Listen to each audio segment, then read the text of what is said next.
Have a great weekend, Sumner. Thank you. You as well. The time is 9 o'clock and you're listening to CHMA 106.9 FM. And now it's time for your CHMA News. We're broadcasting from Sackville, New Brunswick, the heart of the Maritimes and the traditional and unceded lands of the Mi'kmaq people. Coming up in the next 15 minutes, we'll have your local news, Atlantic update, weather, sports update, and some community announcements. Hello, and welcome to CHMA's local news at 106.9 FM and CHMAFM.com. We are broadcasting from Sackville, New Brunswick, the heart of the Maritimes, on the traditional and unceded lands of the Mi'kmaq people. I'm Theodore Bramarack. Today is Wednesday, August 19th. In the news today, Tantramar is holding its end of summer bash this Friday afternoon at Bill Johnson Memorial Park. The event runs from 1 to 3 p.m. with a megaphone party returning. The event also includes a barbecue and other activities for kids. The end of summer bash is hosted by Tantramar Active Living and Culture. A summer fundraiser at Beach Hill Park this Saturday will raise money for accessibility improvements at the Tantramar Veterans Memorial Civic Center. The afternoon runs from 3 to 7 p.m. with family activities, slip and slides, and a fundraising barbecue with the Sackville Swim Club. At 7 p.m., the event switches to 19-plus outdoor concert, which runs until 11 p.m. Tickets are $15, and all proceeds from the event will support the accessibility improvements at the Civic Center. And now, CHMA spoke with Mount Allison student Lily Frazier and sociology professor Christiana McDougall about how Gen Z is thinking about family and why care doesn't always fit within the traditional nuclear family. Families are expected to do a lot. They're often the people we turn to when we need help, whether that's somewhere to live or someone to care for us. But what happens when the traditional family becomes harder to build, or simply isn't where someone finds that support? Mount Allison sociology student Lily Frazier is asking how young adults are making decisions about family and what family even means to them. For Frazier, having children isn't a requirement. It definitely does not have to have children. I've read a lot of research on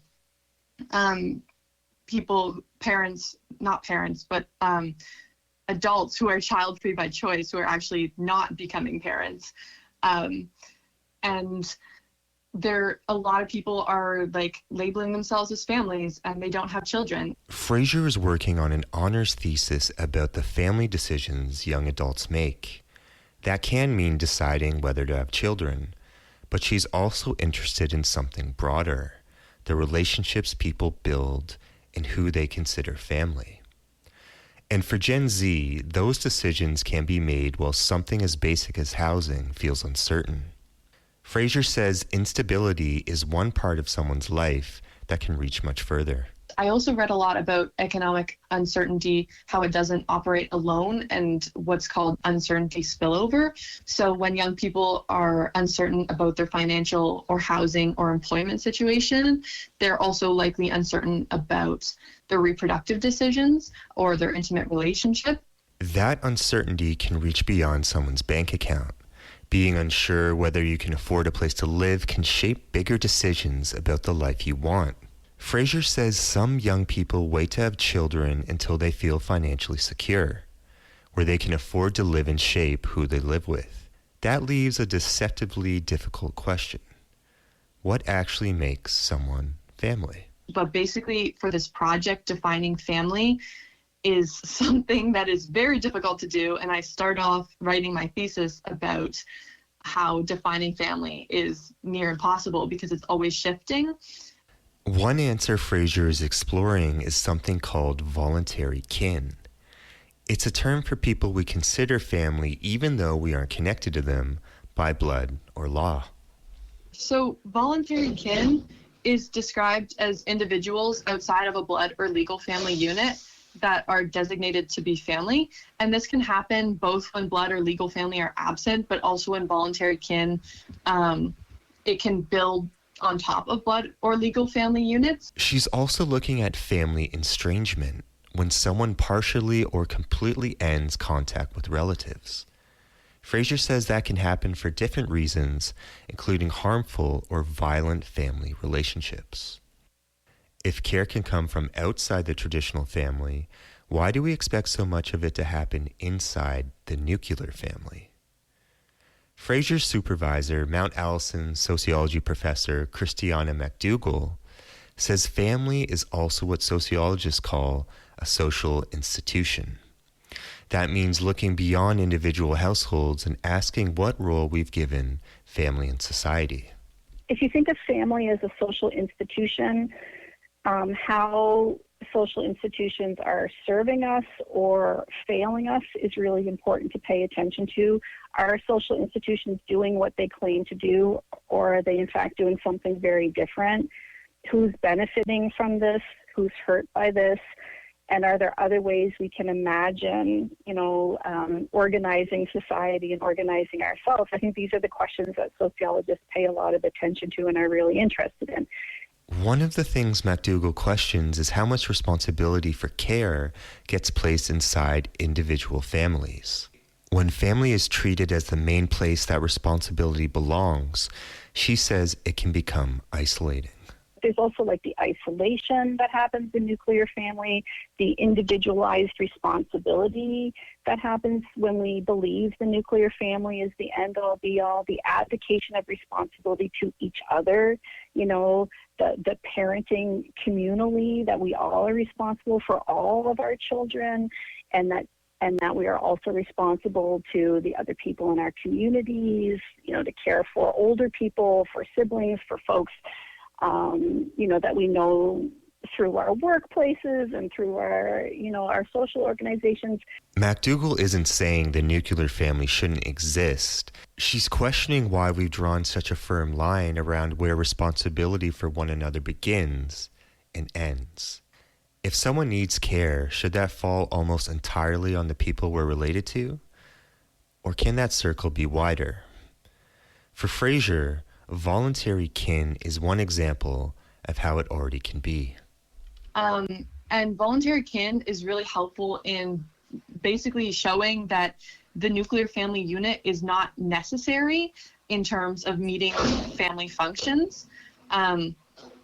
Basically, there's so many family functions that can be met with voluntary kin, with relationships of care that are beyond the nuclear family unit. And that's why it's really important to me and really important for us to research. Fraser doesn't know yet how Mount Allison students will answer these questions. Her own research is still in the early stages. This fall, she'll begin sitting down with Gen Z students to hear how they think about their current and future families. For her, the bigger question isn't only whether young people will marry or have children, it's who they build their lives around and who they can depend on when they need care. I think this research is really important because this world is changing so rapidly and so many crises are taking place. So it's crucial for us to focus on relationships of care and love in our research, so that we can demonstrate the barriers that are being faced by young adults when they want to practice these relationships of care and love. For Fraser, the way we think about family may need to change, along with the world young people are growing into. For CHMA, I'm Theodore Ramarak. This is Shashank, and you're listening to CHMA 106.9 FM in Sackville, New Brunswick. And now for your CHMA Atlantic update. The Nova Scotia author behind the wildly popular Heated Rivalry TV series has donated $300,000 to financially challenged libraries in Nova Scotia's Annapolis Valley. Rachel Reed says libraries are one of the most important services available and should be a government priority. The Annapolis Valley Regional Library Board said this summer it would have to close 5 branches without more money from the province, a request that was denied. In July, the board said it would keep the branches open until the end of September and said in a statement yesterday that it's too early to say how Reed's donation will be used. Politicians in Newfoundland and Labrador are heading back to work early to discuss the province's new electricity deal with Quebec. Premier Tony Wakeham says the legislature will resume on September 14th to debate the agreement announced Monday by Prime Minister Mark Carney and the premiers of both provinces. It outlines new terms for Hydro-Quebec and Newfoundland and Labrador Hydro for sharing power from the Churchill Falls generating station in central Labrador. The agreement also calls for developing new hydroelectric and wind energy projects worth more than $50 billion. RCMP in eastern Nova Scotia are investigating a crash between a car and a motorcycle in West Chesapeake. The crash happened on Saturday afternoon between a Toyota Matrix and a Honda motorcycle. Both drivers were hurt, and police say a child on the back of the bike was taken to hospital with life-threatening injuries. The intersection of Highway 207 and Bellefontaine Road was closed for several hours. A Nova Scotia cabinet minister has apologized after criticism over a rap song he recorded before he entered politics. Energy Minister Marco McLeod sang on a track called George Jones, which includes derogatory terms for women and a reference to using cocaine. McLeod posted a note to social media over the weekend apologizing. Some critics say the lyrics are hateful toward women and violent and have questioned whether McLeod should remain in the provincial cabinet. Adsum House, a Halifax women's shelter, says it was sickened by McLeod's song and called for him to resign.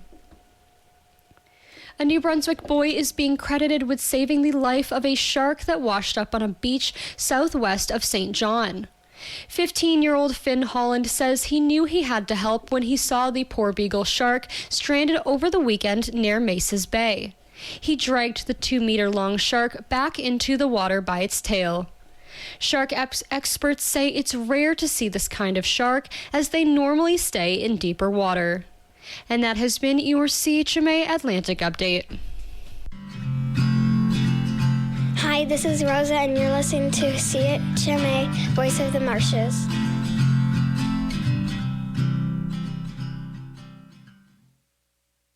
And now for the weather. Today, mainly cloudy with a 30% chance of showers, fog patches retreating to the coast early in the morning, wind becoming southwest 20 kilometers an hour in the afternoon with a high of 25, humidex of 32, and UV index of 6 or high. At night, cloudy with a 30% chance of showers in the evening and after midnight, clearing before morning, fog patches spreading inland early in the evening, and wind southwest 20 kilometers an hour becoming light overnight with a low of 15. On Thursday, a mix of sun and cloud with a high of 25. At night, cloudy with a 60% chance of showers and a low of 17. On Friday, a mix of sun and cloud with a high of 26. At night, clear with a low of 12. On Saturday, a mix of sun and cloud with a high of 25. Then at night, showers with a low of 16. On Sunday, showers with a high of 20. At night, showers with a low of 19. Finally, on Monday, cloudy with a 60% chance of showers and a high of 20. And that has been the weather. Hi, this is Open Sky, and you're listening to CHMA in Sackville, New Brunswick. And here's Brian Nielsen with your CHMA Sports Update. Last night in Milwaukee, Wisconsin, the Milwaukee Brewers tallied 22 hits, resulting in 22 runs, shutting out the Seattle Mariners 22-0 for tying the largest shutout margin of victory in Major League Baseball history. Your Toronto Blue Jays doubled up the Tampa Bay Rays 10-5 down in Florida. Your San Diego Padres, on the strength of 2 Fernando Tatis Jr. home runs, defeat The New York Mets in Citi Field 5-2. Tatis also robs Francisco Lindor of a grand slam in the bottom of the first to maintain the Padres' victory. Yankees come back to beat the Orioles 3-1 in Baltimore. It was Pirates with a 4-1 victory over the Detroit Tigers. Guardians all over the Giants, 8-1 final in that one. Cardinals shut out the Reds on the road 3-0. It was the Phillies getting past the wild card hopeful Miami Marlins 6-4. Red Sox with a 9-4 victory over the D-backs to get back on the winning side of the ledger. It was a 1-run victory for the Royals over the Athletics at home, 4-3 final in Kansas City. Minnesota beats Atlanta 4-1. It was the Texas Rangers shutting out the Washington Nationals 5-0. The Chi Cubs beat the Chi Sox 4-3 victory in Wrigley Field. For the National League squad, it was the Los Angeles Angels with a 3-1 victory over the Houston Astros to slow down the Astros' march to the AL West title.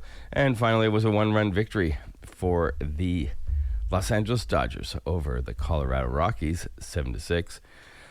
2 weeks left in the WNBA season saw the Connecticut Sun defeat the Los Angeles Sparks, 85-77. Indiana Fever, they hold off a spirited comeback attempt by the Toronto Tempo in Toronto, 101-95 final in that one. It was the Sky over the Liberty, 93-86 in Chicago, and it was the Atlanta Dream, the dominant performance over the Las Vegas Aces, 97-82. In Cincinnati Open action, your winners include Thomas Fritz, Benjamin Nakashima, Felix Auger-Aliassime, and TFO. In the women's side, it was Madison Keys, Coco Gauff, Kostiak, and, of course, Ariana Sabalenka advancing to the next round of the Cincinnati Open. And that was Brian Nielsen with your CHMA Sports Update. Be sure to tune in every morning at 8:45 to hear the sports commentary live. Otherwise, it will also air with your CHMA news at 9 a.m., 12 p.m., and 5 p.m. Is it on or? Yes, it's on. This is Constable Roy for the Sackville RCMP. You are listening to CHMA. Yes, great, thanks. That was fun. And now for what's happening in your community. Join Tantramar Active Living and Culture as they celebrate another amazing summer with the End of Summer Bash. On Friday, August 21st, the Summer Bash will take place from 1 p.m. to 3 p.m. at Bill Johnston Memorial Park with an afternoon of fun featuring a mega foam party, music, a barbecue, and more. Bring your family and friends as the summer draws to a close. They can't wait to celebrate with you. Once again, this is happening Friday, August 21st at the Bill Johnston Memorial Park from 1 to 3 p.m. Get your best pair of jorts on and come rock out at Ducky's this Friday, August 21st with The Handman. You can expect some great alt-rock originals and covers to make your Friday night special. The music starts at 8 p.m. and the cover cost is $10 or pay what you can. Once again, this is Jorts Night with The Handman on August 21st at 8 p.m. at Ducky's. Join Tantramar Active Living and Culture for the Sackville Summer Fundraiser. Spend the afternoon at Beach Hill Park on August 22nd with family-friendly games, a barbecue, slip and slides, and fun for all ages from 3 p.m. to 7 p.m. For those 19 and up, there will also be an outdoor concert from 7 to 11 p.m. featuring beer and great local music. Concert tickets are just $15 and include a reusable commemorative beer mug. All proceeds will support accessibility improvements at the Tantramar Veterans Memorial Civic Center. Gather your friends, bring your lawn chair, and help make a difference while enjoying a great day of summer fun. Join Ducky's on August 29th for a killer lineup of shows starting at 8 p.m. Puffin is straight out of Halifax, Nova Scotia, and promises a loud, high-energy set. Devil's Punch Bowl will also be playing, and the doors open at 7 p.m. Admission is $15 or pay what you can.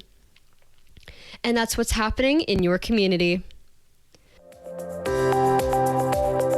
And that was your CHMA News. Please visit www.chmafm.com for more news and to sign up for our email newsletter.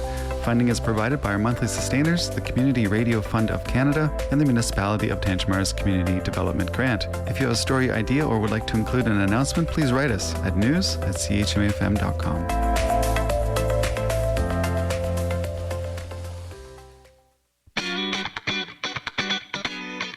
On Friday at 8 p.m., join Christina and Hannah on CHMA 106.9 FM for Blind Date, where they surprise each other with albums the other one has never heard. Could it be love at first listen or a complete disaster? You'll just have to tune in to find out.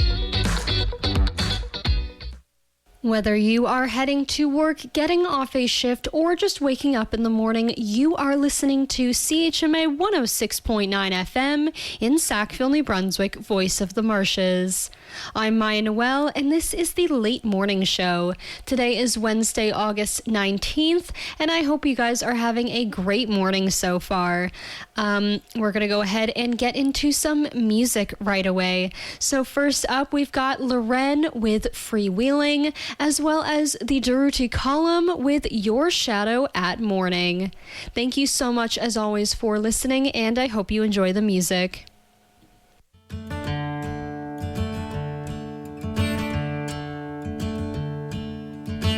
Top down on a summer's day, you can go my way if you got nowhere to go.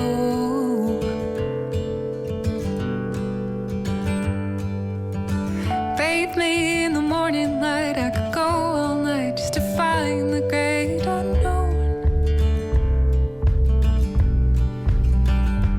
Oh, I'm free,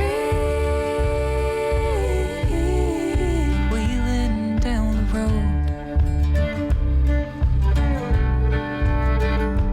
Yeah, I'm free.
That was the Durruti column with Your Shadow at Morning on CHMA 106.9 FM in Sackville, New Brunswick, Voice of the Marshes. I'm Maya Noel, and you are listening to the Late Morning Show, and we also heard Freewheeling by Loren.